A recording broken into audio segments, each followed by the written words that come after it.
It takes about 5 minutes for a church bell to ring 49 times.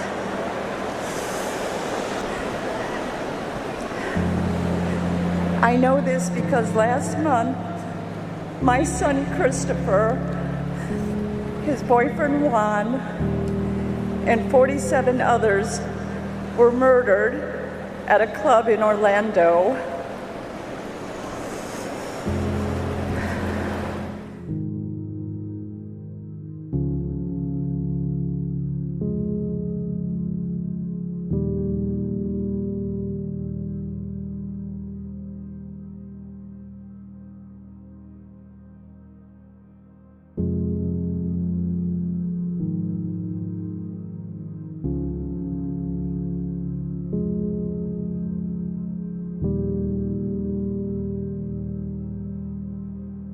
Good afternoon to all of you. I'm Diane Sawyer here at ABC News headquarters in New York, and we do have the breaking news of a shooting at an elementary school in Newtown, Connecticut.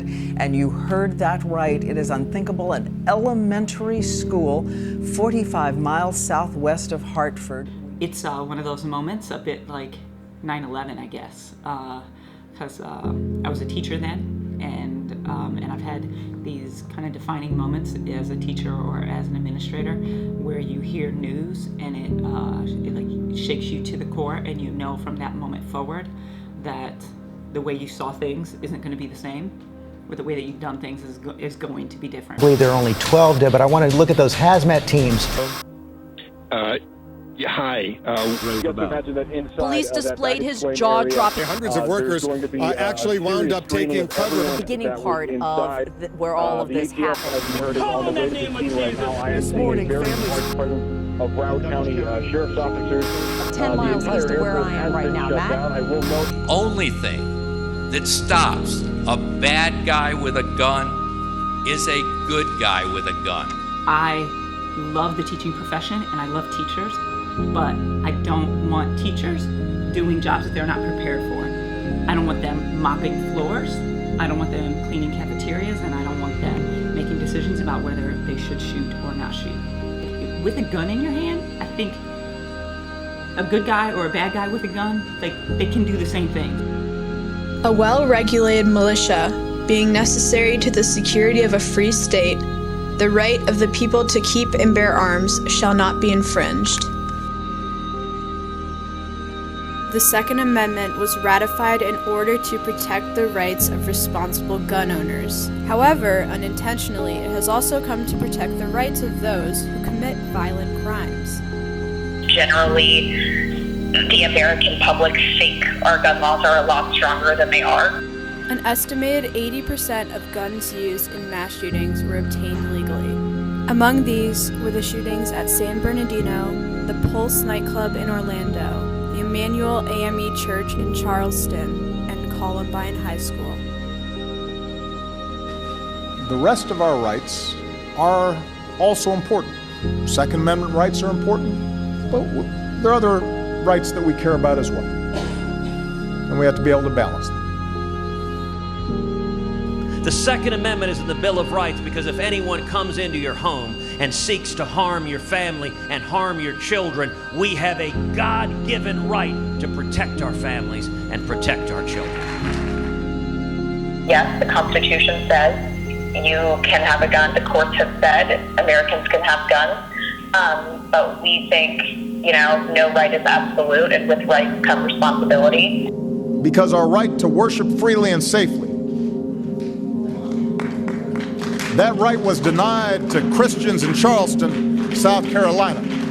And that was denied Jews in Kansas City. And that was denied Muslims in Chapel Hill and Sikhs in Oak Creek. They had rights too. Our right to peaceful assembly, that right was robbed from moviegoers in Aurora and Lafayette. Our unalienable right to life and liberty and the pursuit of happiness, those rights were stripped from college kids in Blacksburg and Santa Barbara, and from high schoolers at Columbine, and from first graders in Newtown.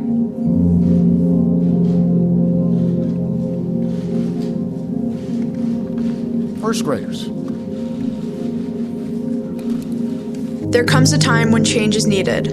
If a system doesn't protect the safety and welfare of the American people, why should it be kept in place? Will go down as the worst mass shooting.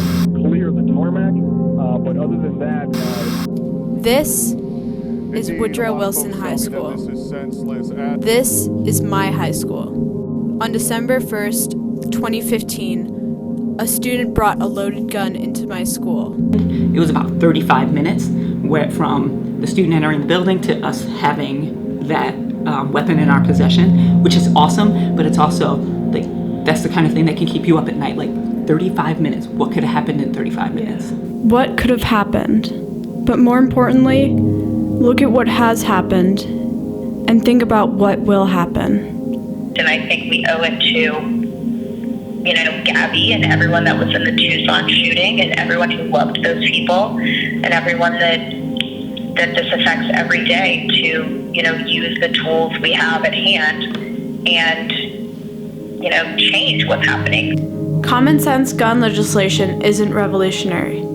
It isn't radical, and it shouldn't be a partisan issue.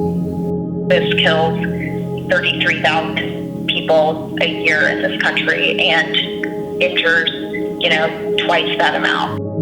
Fire can't fight fire, just like guns can't fight guns. Common sense gun laws save lives. Instead of getting complacent, we wake up and say, this is enough.